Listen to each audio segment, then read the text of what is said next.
میخوام ازتون یک سوال مهم بپرسم امروز. شما به عنوان یک مادر در حال حاضر بزرگترین دغدغه‌تون با فرزندتون چیه؟ بدخوابی، بدغذایی یا استرس و اضطراب؟ هر ستای اینها سه تا پدیده خیلی رایج دوران کودکی هستند که متاسفانه اگر در بچه به وجود بیان و ادامه دار بشن کلاً میتونن که آسایش و آرامش رو از اون مادر بنده خدا سلب کنن. و اینجا میخوام تو این ویدیو به صورت خیلی کامل ببینیم که این سه تا به هم دیگه چه ارتباطی پیدا میکنن. دوستان خوبم سلام، من دکتر فرزانه بخشیان هستم و اینجا کانال روانشناسی کودک و نوجوان. اگر هنوز کانال ما رو سابسکرایب نکردین ازتون دعوت میکنم دکمه سابسکرایب رو بزنید، زنگوله رو در حالت آل قرار بدید و همین الان به جمع دوستان ما بپیوندید.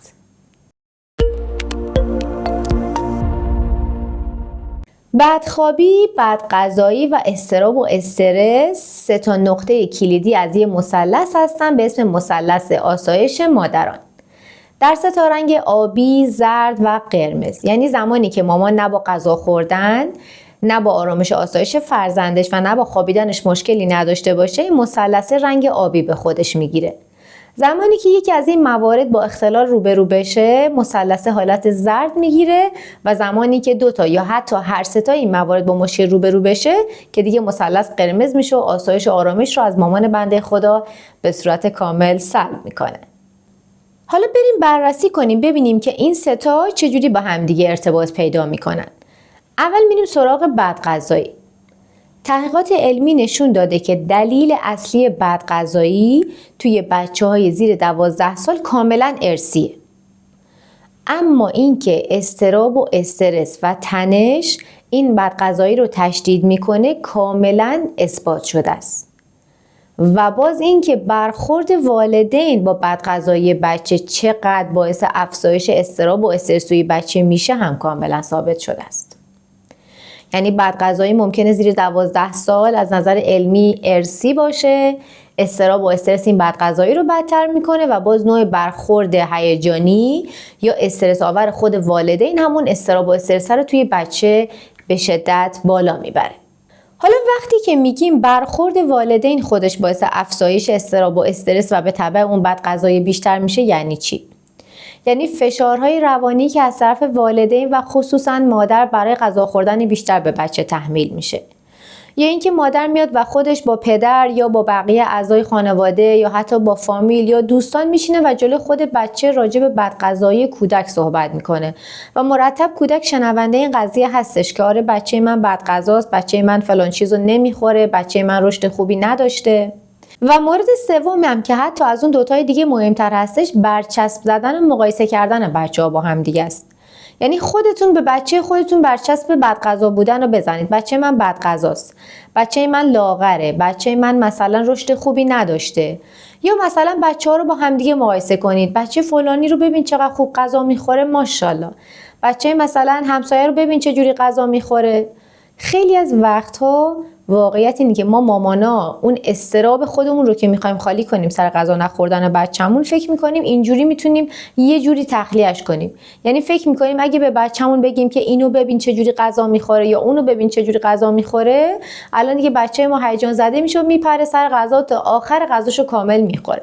اما این هیچ تأثیری نداره. این فقط باعث میشه که به بچه یه تنش و اضطرابی وارد بشه، به اینکه با خودش مدام فکر میکنه حالا غذا نخوردن من حتما در ظاهر فیزیولوژیک بدن من یا روی روان من یک تاثیر منفی داره و من دچار مشکل میشم و همین برای اون حتی یک اضطراب پنهان به وجود میاره، اضطرابی که شما متوجهش نیستید.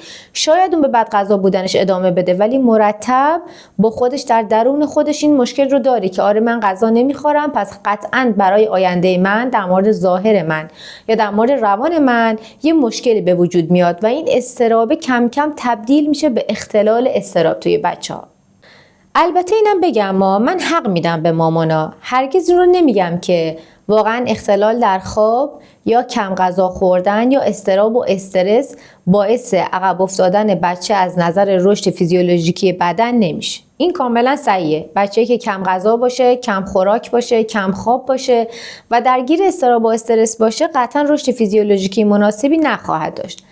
اما اگر مادری تمام ذهن و آسایش خودش همیشه درگیر این سه تا قضیه باشه، دیگه ازش نمیشه توقع داشت که واقعا مادری باشه که به سایر نکات فرزندپروری بتونه توجه کامل و مطلوبی رو واقعا نشون بده. حالا بریم سراغ این قضیه که همون اضطراب پنهان یا اختلال اضطرابی که گفتیم در بچه اگر که ادامه دار بشه به خاطر رفتارهای والدین به وجود میاد، چجوری خودش رو نشون میده. اختلال اضطرابی دو تا نشونه اصلی داره. بدخوابی یعنی خواب کم بچه، خواب سبک بچه و بیقراری در طول خواب. نشونه دومش هم نگرانی‌های بدون دلیل و پیاپی هستش، یعنی ترس‌های بدون دلیل، ترس از اینکه دزدیده بشه، ترس از مرگ والدین، ترس از اینکه حتی خودش بمیره، یا ترس از اینکه حتی توی بازی یا توی کارهایی که داره انجام میده براش اتفاقی بیفته که باعث بشه بچه بیش از حد در بازی کردن محتاط باشه و اصلا اون شادی و نشاط لازم رو زمانی که داره بازی میکنه، حالا چه به تنهایی چه با دوستانش، اصلا از اون بازی برای خودش کسب نکنه. واقعا من توی ویدیوی چطور میتونیم اضطراب و استرس کودکان رو کم کنیم تمام دلایل ایجاد اضطراب و استرس رو توضیح دادم و راهکارهای خیلی خوبی رو پیشنهاد دادم که به نظرم خالی از لطف نیستش که اگر که دوست داشتین بعد از دیدن این ویدیو برای بررسی اضطراب و استرس، انواعش و روش‌های کنترلش به اون ویدیو هم یه سری بزنید که لینکش رو همین بالا براتون قرار میدم، هم داخل دیسکریپشن میذارم تا اگر که خواستید بهش مراجعه کنید و بتونید از نکات این ویدیو هم استفاده کنید. اما بریم الان سراغ بررسی اختلال تغذیه. اختلال تغذیه خودش سه تا جنبه مختلف داره: بدغذایی، کم خوراکی و کم اشتهایی. کم خوراکی و کم اشتهایی همونجور که گفتم منشأ ژنتیکی داره، یا منشأ ژنتیکی داره یا منشأ گوارشی داره. یعنی اگر که بچه شما اعلام میکنه که اکثرا گرسنه هستش، اما زمانی که شما غذا میارید براش از غذا خوردن امتناع میکنه و میگه که نه من سیرم، قطعا در این موارد شما باید به پزشک تغذیه مراجعه کنید تا هم از نظر فاکتورهای خونی و هم از نظر سیستم گوارشی بررسی بشه. اما بدغذایی بچه‌ها جریانش فرق داره. بدغذایی خودش به سه تا زیرگروه اصلی تقسیم میشه. یعنی بچه‌هایی که میشینن موقع غذا خوردن دونه دونه اجزای غذا رو جدا میکنن، لوبیا رو جدا میکنن، گوشت رو جدا میکنن، هویجش رو جدا میکنن. بچه‌هایی که زمان غذا خوردن ایراد میگیرن، یعنی مرتب بهانه میارن من این غذا رو دوست ندارم، رنگش رو دوست ندارم، از غذا خوردن ایراد میگیرن. و در نهایت زیرگروه سوم شامل بچه‌هایی میشن که عدم تنوع غذایی دارن. عدم تنوع غذایی یعنی چی؟ یعنی بچه من فقط ماکارونی میخوره، توی ماکارونی بقیه اجزاشو جدا میکنه، ماکارونی خالی میخوره. یا بچه من فقط برنج سفید میخوره، یا حتی مثلا بچه من فقط هویج میخوره. یعنی بچه‌هایی که از بین کل گروه زنجیره غذایی فقط یک یا چند مورد خاصشو میخورن و دیگه تنوع غذایی رو رعایت نمیکنن. به این سه تا زیرگروه میگن زیرگروه بچه‌هایی که بدغذا عنوان میشن.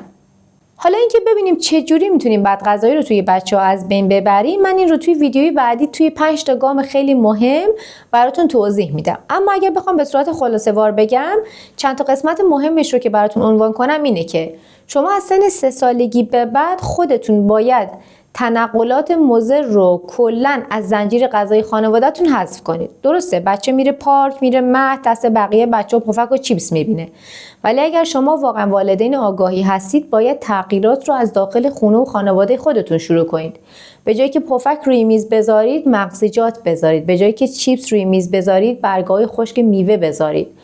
یا مثلا این خیلی مهم هستش که اگر بچه شما در مورد یه غذای تمایلی به خوردن نداره، بیاید و بچه‌تون رو در فرایند ساخت اون غذا مشارکت بدید.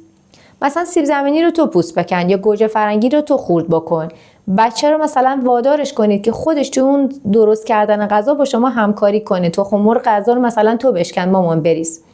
اینجوری بچه رغبت پیدا میکنه به غذا خوردن. یا زمانی که حتی دارین غذایی رو آماده میکنید، از نظر مزه ازش نظرسنجی کنید. به نظرت مزهش خوبه؟ به نظرت نمکش کمتر باشه یا بیشتر؟ یا ترشیش کمتر باشه یا بیشتر؟ چجوریه؟ اینجوری بچه‌ها علاقه‌مند میشن که به اون غذایی که خودشون با مامان کمک کردن آمادش کردن بشینن و خودشون هم از اون تناول کنن. اما بریم سراغ ضلع سوم مثلث، یعنی بدخوابی توی بچه‌ها. 3 عارضه خیلی مهمی که بدخوابی توی بچه‌ها به وجود میاره: اختلال در هورمون رشد، اختلال در سطح حافظه و تمرکز و از همه مهمتر کاهش سطح ایمنی بدنه. یعنی بچه‌ای که دچار اختلال خواب یا بدخوابی بشه، هورمون رشد درش کمتر ترشح میکنه، رشد قدی کمتری داره و به تبع اون اضافه وزن پیدا میکنه. چون قد که افزایش پیدا نکنه، هورمون رشد که متوقف بشه، فقط با مرور زمان با زیاد شدن سنش باعث چاقی بیشتر توی بچه‌ها میشه. آخه واقعیت اینه که خواب یک نیاز اساسی برای بدنه و باید توی بچه‌ها تا 3 سالگی در نهایت تنظیم بشه. یعنی شما باید بتونید تا سن 3 سالگی خواب فرزندتون رو کاملا تنظیم کنید، چون غیر از این اگر باشه دچار اختلال خواب میشه. چجوری میتونید خواب فرزندتون رو تنظیم کنید؟ شما باید بتونید تا در نهایت زیر 3 سالگی یا در نهایت خود 3 سالگی محل خواب بچه‌تون رو جدا کنید. جدا کردن محل خواب زیر 3 سال خیلی مهمه. چه فرقی داره با بالای 3 سال اگه میخوایم جدا کنیم؟ نکته مهمش اینه که برای بچهای زیر 3 سال ترس هنوز مفهومی نداره. یعنی اونا معنای ترس رو نمیشناسن و فقط به دلیل وابستگی به مادره که دوست دارن در کنار مادر یا در کنار والدین بخوابن. اما با زیاد شدن سن بچه بالای 3 سال، بچه‌ها مفهوم ترس رو میشناسن. بنابراین ترس، وابستگی به مادر، هر دوتا اینها به معنای شکست در جداسازی محل خواب هستش. حالا اینکه چجوری میتونیم محل خواب بچه‌مون رو جدا کنیم تا بتونیم اختلال خواب رو ازش جلوگیری کنیم در مورد فرزندمون هم من قبلا یک ویدیو خیلی کامل و مفصل داخل کانال قرار دادم که توی اون کامل صحبت کردم که شما چجوری میتونید محل خواب فرزندتون رو در سن مناسب و طلایی مربوط به خودش بدون ناراحتی و رنجی که بخواد براش به وجود بیاد جدا کنید. این ویدیو هم من لینکش رو داخل دیسکریپشن براتون قرار میدم یا خودتون میتونید به بقیه ویدیوهای کانال مراجعه کنید و اگر که دوست داشتید اون رو مشاهده کنید. پس در نهایت میخوام اینو بهتون بگم که اگر شما قرار مادری باشید که بتونید این مثلث آسایش رو برای خودتون و فرزندانتون فراهم کنید، باید بدونید که هر 3 تا جزء این مثلث، هر 3 تا قسمت این مثلث، یعنی بدخوابی، بدغذایی و اضطراب و استرس، مثل یک زنجیره کلا به همدیگه گره خوردن و هر کدوم از اینا که مشکل دار بشه روی اون دوتای دیگه هم به شدت اثر خودش رو نشون میده. بسیار خوب دوستان خوبم، همونطور که گفتم در ویدیوی بعدی به صورت مفصل راجع به اینکه چطور میتونیم بدغذایی بچه‌ها رو به صورت گام به گام با همدیگه برطرف کنیم صحبت خواهیم کرد. امیدوارم که در ویدیوی بعدی هم من رو همراهی کنید.